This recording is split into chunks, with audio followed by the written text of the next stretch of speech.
Well, it is Thursday, which means it is time once again to take a look at the stories that have dominated the political headlines this week. Susan Smith is principal with the Blue Sky Strategy Group, Anne McGrath, principal secretary to the NDP leader Jagmeet Singh, and joining us this week, Garry Keller, once again vice president at Strategy Corps, former chief parliamentary advisor to Prime Minister Stephen Harper. Hello to the three of you. Hello. Hello.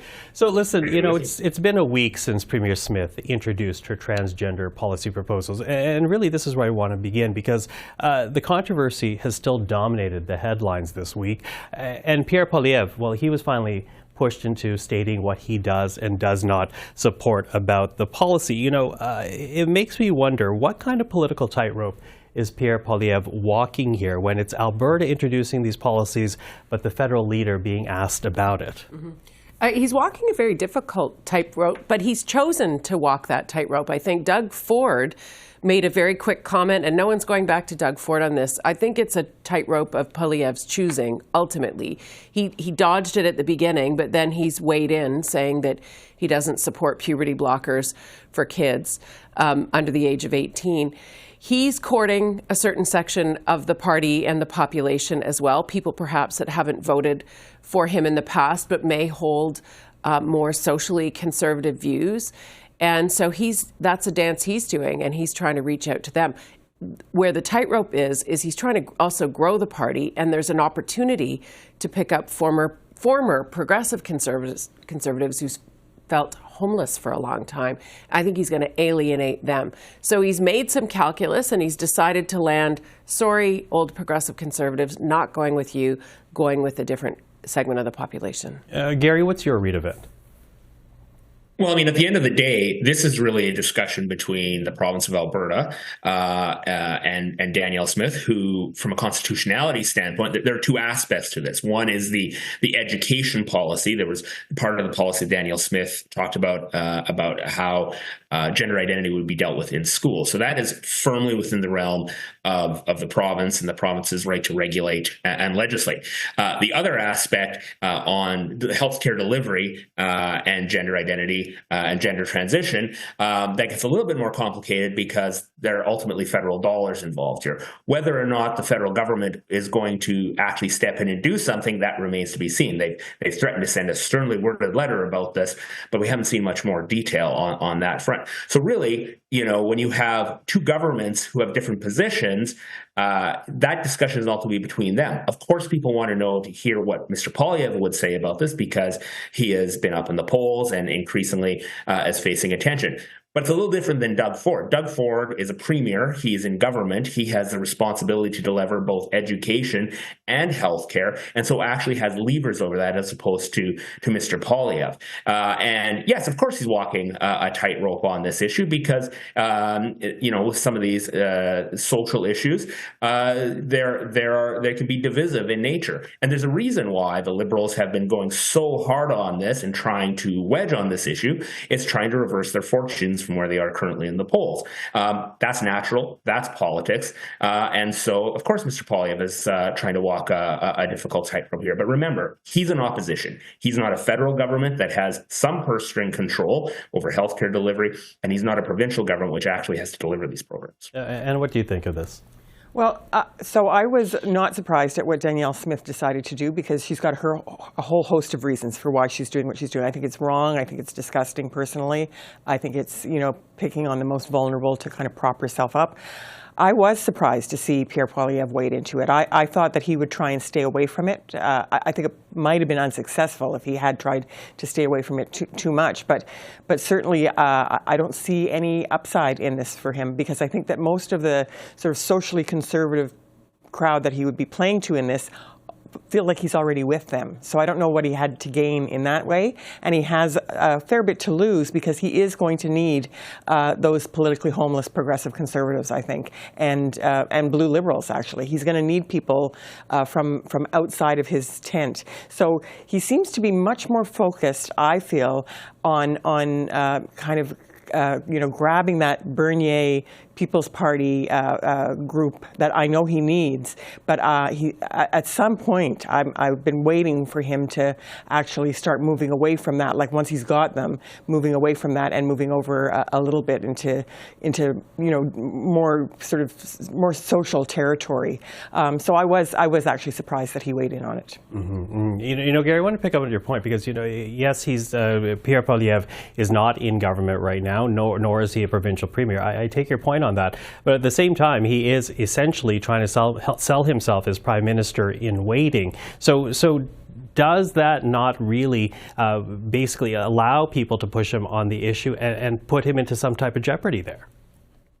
Well, I'm not sure about jeopardy necessarily. Last fall, Angus Reid Institute did a fairly comprehensive poll of people's attitudes in Canada towards gender identity, about notification in schools, notification of minors with change of pronoun, change of name, and overwhelmingly 75% plus across the country, across voting coalitions, across region, said that parents should either have the say or at least be notified. Only a very small percentage, I think it was between 14 and 15% in the three main questions that they asked, said that parents should have no say whatsoever. And so you've seen Mr. Poilievre say in his communications that he believes very strongly in parental rights and parental ability to have a say. And I think he's simply reflecting some of those polling numbers and where the vast majority of Canadians are. So I think, frankly, he probably feels that, look, he doesn't want to be talking about this because it actually distracts from his key messages of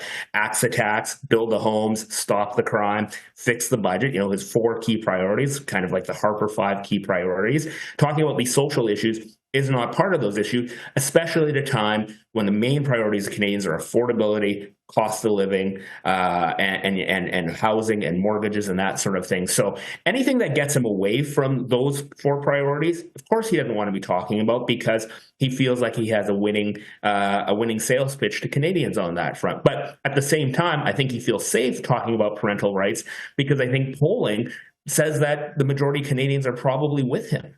What do you make of that, Susan?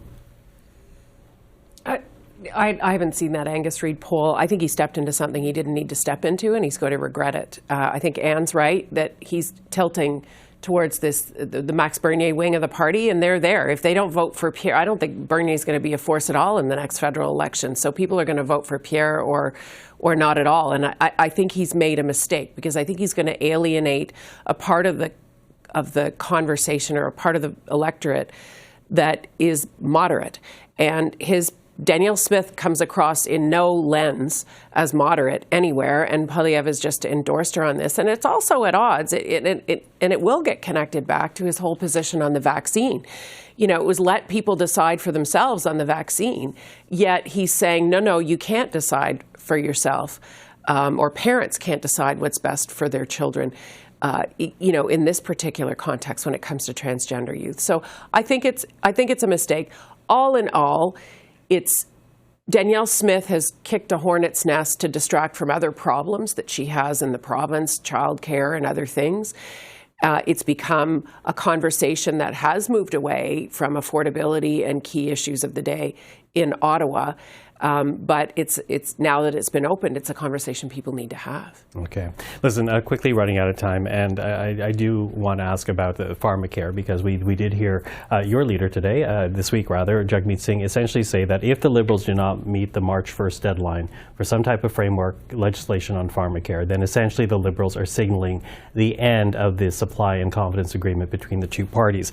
Is that what we're seeing here, the unraveling of that agreement? Well, if we are, it's not the first time. I mean, it's not like it's been an easy agreement to keep together. I mean, maybe it looks like it, but there have been many moments where it's been a bit touch and go. So I think that Jagmeet Singh is right. Like, this is a pretty key part of that agreement. If the Liberals don't come through on it, then they are saying that they're not in this anymore. I actually believe that that's absolutely the case. So it is a bit high stakes. There's only a few weeks left to actually find a path forward for both the parties. I'm still pretty confident and optimistic. I'm a naturally optimistic person, so I'm still quite hopeful that we'll be able to do that. But certainly, if there isn't something substantial on pharmacare, I don't see that I see that as a big problem for the agreement. Susan, do you think the Liberals still care about maintaining this agreement? Do I? You know what? I don't know. But I think if it unravels, I think they're there and genuinely trying to work out a deal with the NDP. But if this deal, which has been highly unusual, it's a supply and confidence agreement. Normally, minority governments govern without a supply and confidence agreement.